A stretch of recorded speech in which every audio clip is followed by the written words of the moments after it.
Welcome to my channel bio world now. इस video से हम लोग क्लास 11 का first chapter the living world के मल्टीपल चॉइस क्वेश्चन को स्टार्ट करेंगे। Question number 1, which of the following is not a defining characteristics of living organism? Option A growth, B metabolism, C consciousness, D cellular organisation.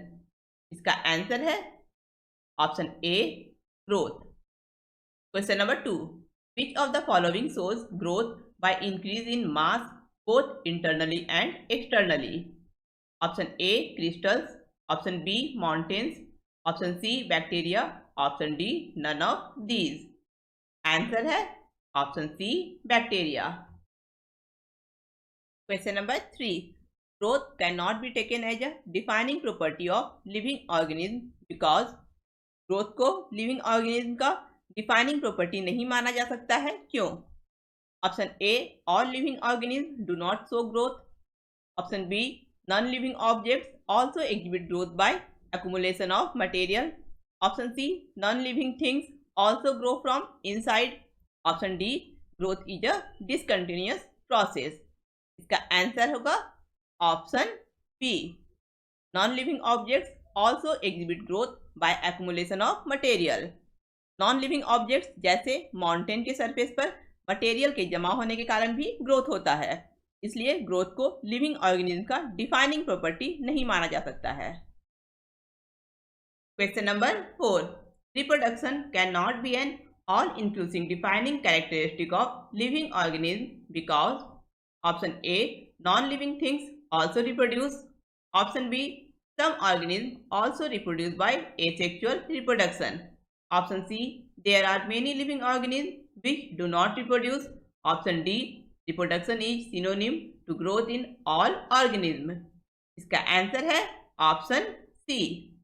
ऐसे बहुत से living organism हैं जिनमें reproduction नहीं होता है, इसलिए रिप्रोडक्शन को लिविंग ऑर्गेनिज्म का डिफाइनिंग कैरेक्टरिस्टिक नहीं माना जा सकता है। Question number 5, which of the following organism can reproduce but is not considered truly living organism? Option A virus, B bacteria, C algae, D fungi। Answer है option A virus। Question number 6, the sum total of all the chemical reactions occurring in our body is option A catabolism, B anabolism, C homeostasis, D metabolism। Answer है option D metabolism। Question number 7, which one of the following statement is incorrect regarding metabolism? Option A metabolism is the sum of all chemical reactions within a cell or organism। ये statement सही है। Option B an isolated metabolic reaction performed in a test tube is neither living nor non-living। ये statement भी सही है। Option C it occurs simultaneously inside all living organisms। ये statement भी सही है। Option D it is not a defining characteristic of living organism. ये statement गलत है क्योंकि मेटाबॉलिज्म सभी लिविंग ऑर्गेनिज्म का एक डिफाइनिंग कैरेक्टरिस्टिक है, इसलिए आंसर होगा option D. Question number 8, which of the following living organism can reproduce? Option a worker बीज, B fertile human couple, C mules, D infertile human couple। इसका answer है option B fertile human couple. Worker bee, mules और infertile human couple reproduce नहीं कर सकते हैं।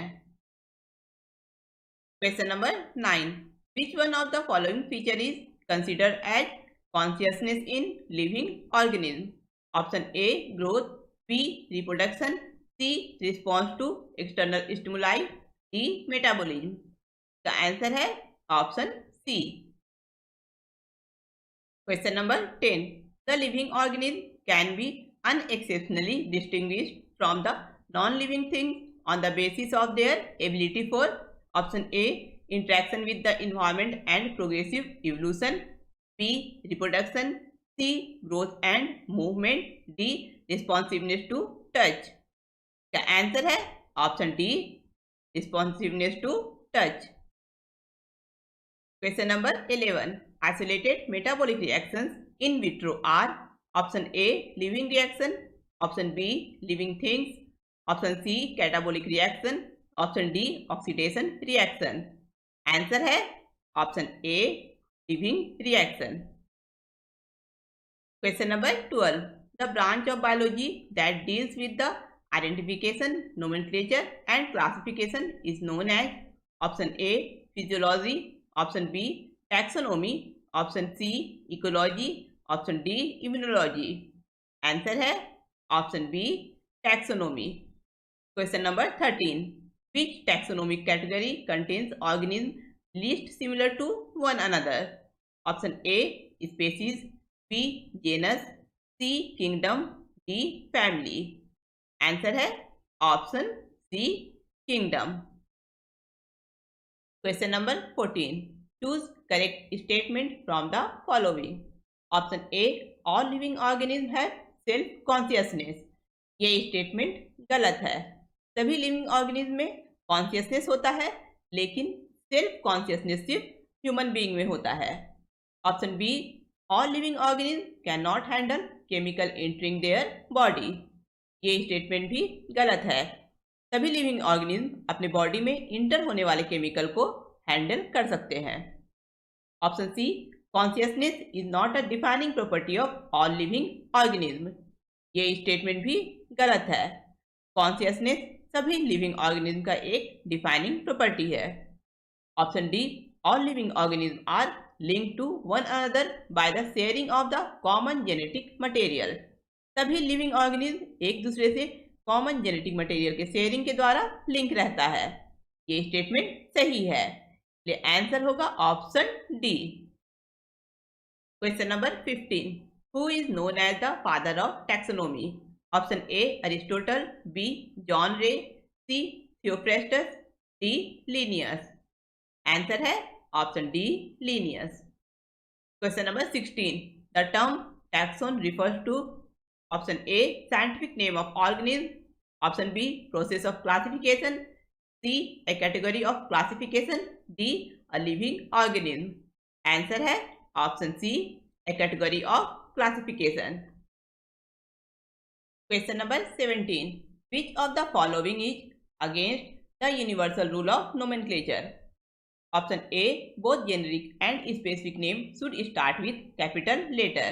ये nomenclature का universal rule नहीं है, क्योंकि binomial nomenclature के रूल के अनुसार generic name capital letter से start होता है, लेकिन specific name small letter से start होता है. B. Handwritten scientific name should be underlined. ये सही रूल है. C every species should have a generic name and a specific epithet. ये रूल भी सही है. D scientific names are in Latin and written in italics. ये rule भी सही है, यानी आंसर होगा ऑप्शन ए. ऑप्शन ए का स्टेटमेंट नोमेनक्लेचर के यूनिवर्सल रूल के अगेंस्ट है. Question number 18. Name of the author who gives the scientific name appears. Option A after the generic name, B before the generic name, C after the specific epithet, D before the specific epithet. Answer है option C. Question number 19. Which among the following is a taxon? Option A plant, B animal, C level, D class. Answer है option D class. Question number 20. Which taxonomic category comes between order and genus? Option A class, B genus, C family, D phylum. Answer है C family. Next 20 question हम लोग next video में discuss करेंगे. अगर आप लोगों को ये वीडियो पसंद आया है तो इसे लाइक करें, अपने फ्रेंड्स के साथ इस वीडियो को शेयर करें और मेरे चैनल को सब्सक्राइब करें.